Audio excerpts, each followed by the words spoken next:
Alwyn Uys, I've seen you feature in Men's Health last year. You're current South African para-triathlon champion, if I'm correct in saying that. And your goals are the 2024 Paralympics. How's that going for you? Do you know if it's still in 2024 or is it in 2025 now? I have actually no idea. I think a lot of people are just actually focusing on the next one for 2021. So I have no idea what is going on for the next one. Yeah. There's a lot of things that must happen before that. So that's a very long-term goal at the moment. For sure. But it's awesome to see that you're reaching for that level, you know what I mean? And I have no doubt that you'll probably get there looking at your stats at the moment. Yeah, thanks. Cool. All right, cool. So the first question is, when and why did you get into competing in triathlons? So like, why triathlons as a sport? Yeah, so Ironman specifically intrigued me because it's something that I wanted to do before my accident, before I was in a wheelchair. And then afterwards, I just had a whole mindset change that you have to do these things that you really want to do. That time is precious and you must take advantage of the things that you do have at your disposal, physically and, all that. And also it's something that intrigued me because it's so challenging, because it's such a, endurance sport and endurance feat. It's I've been doing sport all my life, and the Ironman is by far the biggest challenge mentally and physically, and I just love the challenge thereof. Okay. So it's more the challenging yourself than actually like competing to win sort of area, if you understand what I'm saying. No, of course. Like you want to, obviously you want to win, but I mean, it's a big challenge. It's a very challenging and competitive sport. Yeah. And it's, top athletes compete there. You must be a very versatile and very skilled athlete to do well in triathlon. And that's what drew my attention to it, is because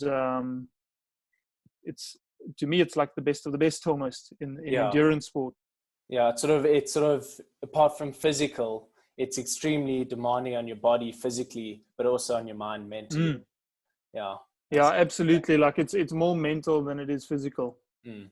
Talking about that, from an athlete's point of view, how are you keeping motivated during lockdown, and what is keeping you motivated? What's like the driving force behind your motivation?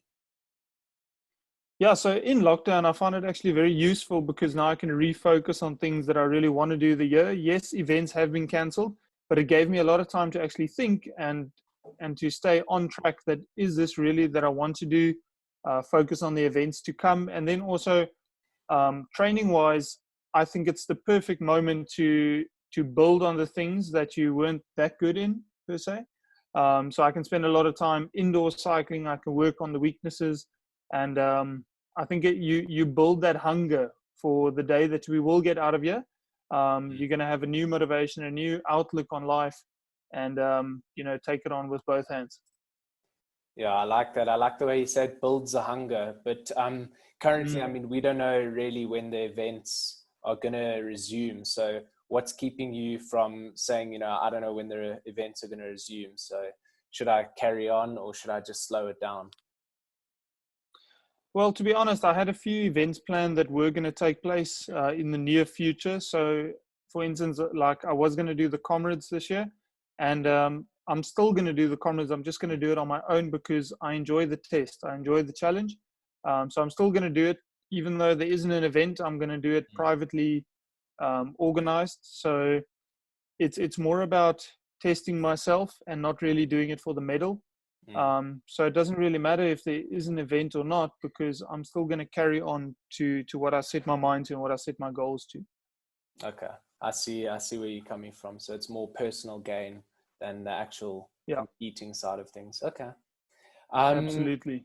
So on your journey now to where you are currently, I mean, you're growing in the sport and you are getting your name out there and you are becoming more well known. What have been the biggest challenges that you faced on your journey to where you are today? I think as a paraplegic and an athlete, the biggest challenge for me was learning to do the things, because I wasn't a swimmer or a runner or a cyclist before any of this. I was into rugby and, contact sport. And the biggest adaptation and the biggest challenge was learning to do these things. So that's the first one. And then obviously, because I'm in a wheelchair, it just makes it more difficult because I swim differently, I cycle and run differently. It's difficult to learn something if you don't really have a lot of resources to gather the knowledge of. So that was a big, learning curve for me, getting into the sport. And then also you have to get into 3 sports at the same time. It's a massive learning curve, getting used to the workload, the training volume and all that. So yeah, it's very challenging. But I must say, once you get into it, then it becomes a lot easier because then you can just focus on the training. You've got all the methodology behind you already. Then you can just focus on getting better, getting faster, working on these things. And in triathlon, there's always something that you need to work on. There's never, you're never perfect in all 3 disciplines. You can always get better in something. So I love the diversity of it. And once again, the challenge thereof. Yeah. Okay. So if someone is facing the point in their life where they have to learn a new skill or learn something new, from your experiences, how would you say, what's the best remedy to sort of learn those new skills? Yeah, so for me, when I looked at, for instance, triathlon, I looked at people that were 10 years down the line and they were very good in the sport and they have everything down to a T. And then I just come in starting and I compare myself to them. Obviously, that's where I want to be. That's where I want to end up. But as a rookie, you come in and you look at these guys and you get almost, discouraged because you think, why can't I be there? So for me, when starting out with something that's very challenging or learning something new, as you asked, break it down into smaller steps and celebrate those small victories, those small gains. I can do that now, looking back from where I started 2 years ago. Then I can actually see the gains and see how far I've actually come. And some days I have to remind myself of that because I'm a very impatient person when it comes to that. I think a lot of people will be. You want to be the best right now. You want everything done right now. And when you're starting out with something, anything worth getting better at will take a lot of patience and hard work, of course. So you must be willing to put in the work in the first place and then also have a goal where you actually want to end up. If you don't aim for anything, then you're just going to float around. So for me, it was very important to learn certain things and aim for certain goals. Triathlon is easy. It's a numbers game. So you keep on focusing on getting better in certain disciplines. You want to swim faster. You want to hit this goal. So yeah, setting goals is extremely important. Okay. So would you say that your current goal would be the 2024 Paris Paralympics, or would it be something else more? It's a goal. No, so for 2020, yes, with everything that's going on, I would say 2020, the biggest goal is to do the Ironman, which is in November scheduled. Okay. I haven't done a full Ironman in an event. I've only done it on my own. I've done a half Ironman or 2, but I haven't done a full one. So that is by far the biggest goal. I don't have my mindset on Paralympics in the next year or 2. I like to focus on Ironman at the moment. Okay. And that's Ironman here in South Africa, correct? That's correct, yeah. Okay. Yeah, I don't know when international travel is going to go open or anything. So I'm just focusing on that. Okay. That'll be cool to watch and see. Yeah. Now, the final closing off question for you is, if you could give one piece of advice to the youth of today, what would that be? I would say the biggest thing that kind of struck me a few years ago was you oftentimes think that it's a lack of resources. That's why you can't do what you want to do or be where you want to be. And the fact of the matter is, it's not about the resources. You can start with what you have. So I would say that is the single most important piece of advice, is to just start with what you have.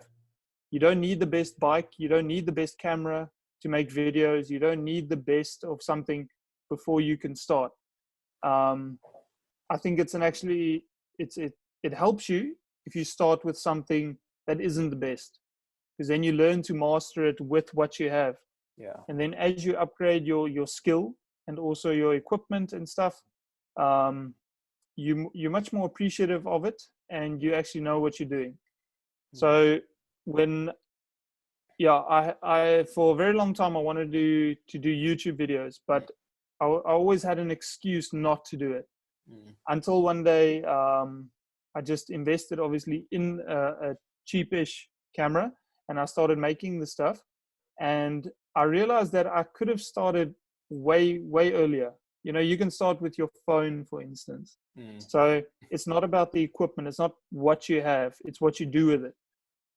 So that is a very important lesson that I've learned, and something that I would carry over to anyone that wants to start something or make it big in something, is just to start with what you have and let it grow. Yeah, that's awesome. Actually, I like that advice. I like that mindset. I think comes down to that. You know, how motivated are you to actually succeed at what you want to start? Exactly. And if it's really something that's important to you and something that's on your heart that you feel you want to do, then the equipment won't matter. Then you're going to start with it anyway, and you're going to make it work. I think that's a very good test to see how into it you really are. If you love running or cycling or swimming, you're going to do it anyway. You're not going to do it and wait for the best bike or wait for the best shoes or anything. You'll go running barefoot if you really love running. So I think it's a very good test to see what you like and what you want to do. I struggle to get into what exactly do I want to do. And I think a lot of young people would also, what am I supposed to do? You have so many options, and then at the end of the day, you don't do anything because you're almost paralyzed by having too many options. So that's a very good test to see if you're really into something. Yeah, for sure. To see if you actually want it. If you want a certain outcome in life, you'll sort of get it no matter what. You'll make it work. Yeah, You'll make it work. Sure. Yeah. That's actually amazing advice. I love that. As I say, I love that mindset. I look forward to, I've been watching some of your YouTube. Keep it up. I mean, I love the stuff that you're doing. I love the content that you're producing. I mean, it's a total different look at the sport, Yeah. Thank you. And as I say, like I'm speaking from personal experience, especially with the YouTube, like, you're not the best at the beginning. Like, you completely suck and you want to get better at it. And if you really want it that bad, then you are going to work on it despite, like, I look at my videos and I'm like, oh, what am I doing? And the editing isn't always perfect. And, but you get better, you learn in the process. And especially, I think YouTube is a very good example thereof. People think that they're going to start a channel and they're going to have these thousands of subscribers and everyone's going to watch their videos. And then you realize that actually no one is watching it. But then what is the reason that are you making it so thousands of people are watching it, or do you actually just enjoy the process? So first enjoy the process, and then the fruit will come. You will reap the fruit thereof. But you have to be patient. You have to enjoy it. That's the number one rule with everything, like training, for instance. A lot of people struggle with staying motivated with training, keeping fit and that kind of stuff. For me, it's easy. I love training. So if there are events or not, if it's raining or not, I like training. So the external circumstances don't really matter. And it's such an easy test to see if you really like something, if you're really passionate about something. Would you do it? I don't mind getting up at 5 or 6 in the morning and going cycling because I love cycling. It gets me up in the morning. If I dreaded to wake up each morning to go to work, and I was there, I had a corporate job for many years, and it didn't get me up in the morning. And then immediately I knew I'm not into it. My heart isn't into it. Everyone has their own thing that they are passionate about, that's placed in their heart and their life. Everyone is unique. I think the beauty is actually finding that thing that gets you up in the morning. And you make a career of it. That is the number one rule for success. Sure. I love that. one more thing. I see your coffee. So would you say now with your coffee, getting into the coffee business and coffee shop, Yeah. Would you say that's another passion of yours that actually helps get you up in the morning? Yeah, absolutely. It's something that has always been a part of what I do, and learning more about it. It's something that was a hobby that turned into a business and that I'm growing. And yeah, it's definitely a passion. I mean, going to coffee shops and trying new coffee and learning about it and actually understanding the process, and making coffee is obviously like an art. And getting better at something, it's amazing. So yeah, I love the whole process thereof, and it's a big passion of mine. Where is your coffee shop? We don't have a physical location at the moment. We are in a few coffee shops, but it's not my coffee shop. Okay. And we do supply corporates and a lot of people at their homes. So yeah, and I think eventually. Sorry, yeah. Okay. Yeah, no, go ahead. No, I was just going to ask in the name of the official coffee. Just maybe I'll order some. It's just Alwyn Uyse coffee. Yeah, but we are going to do, as I said, some rebranding, and think of some new interesting ways to expand on that and just make it actually a bigger brand. Yeah. It's a great industry actually to get into. I know a friend who's into it. Yeah, He's amazing. Very successful company. But other than that, thanks for talking. As I say, another thing that I was going to ask. Now, I'm also an athlete. I'm a mountain bike rider, and just out of interest, how many hours are you training at the moment, like per week? At the moment, because I just do cycling. At the moment, I don't swim and I don't run, and there's no gym work, so it's just cycling. It's between 13 and 17 hours at the most at this time. 17 is a bit pushing it for cycling for me at this stage, because as I say, yes, I am in a building phase, but it's not the peak, and I don't want to burn out unnecessarily. So it's between 13 and 17. The max that I've done probably is only about 22, 23 hours a week. Okay. So it's looking good. My training is a lot different, because I have to do it with my upper body, and a shoulder joint and an elbow joint isn't as strong as a hip and a knee. Yeah. So my training volume is a lot different. I've done, as I say, 22, 23 hour weeks, but I can really feel it on my body then, and it's not sustainable. So I don't really enjoy that. I'd rather stay consistent and sustainable throughout the year than push yourself to the limit a week and then you have to recover for a whole week. Yeah. I hear that. So yeah, but I do work with very educated and talented coaches, and they do load management as well. And load management is extremely important when you do Ironman. Extremely important. Yeah. Yeah, nice. Like as you say, it's different for you as is to the usual cyclist, and it's nice to see an insight into that. I think it's something that people overlook. You know what I'm saying? When they look at an athlete, they overlook the training behind it. So quite interesting. Yeah, no, absolutely. It's the foundation of what you do. So yeah. And I like the scientific approach to everything. I think it's a very calculated and precise way of training, and I really enjoy that. I really enjoy that, the numbers. Yeah. And then one more thing just to end off is how can we find you on social media, on YouTube? Yes, so YouTube is probably the biggest piece of influence that I want to grow, and it's just Alwyn Uyse. You can just search that on YouTube, and then obviously Instagram is also just Alwyn Uyse. Those are the two biggest platforms that I use at the moment, and yeah, you can just search for Alwyn Uyse. Perfect. Thank you so much. I think I stole a bit more of your time than I asked for. But thank you for talking to me, man. Thank you. And good luck with all your ventures. As I say, your rebranding of the coffee, your YouTube. Yeah. Good luck with that. And hope to see you soon competing, hopefully when this lockdown ends. Yeah, absolutely. Yeah. You can all just hope. Yeah, exactly. Yeah. But anyway, cool. Thank you so much. Enjoy the rest of your day. Okay, lekker. All right, you too. Cheers. Cool. Cheers.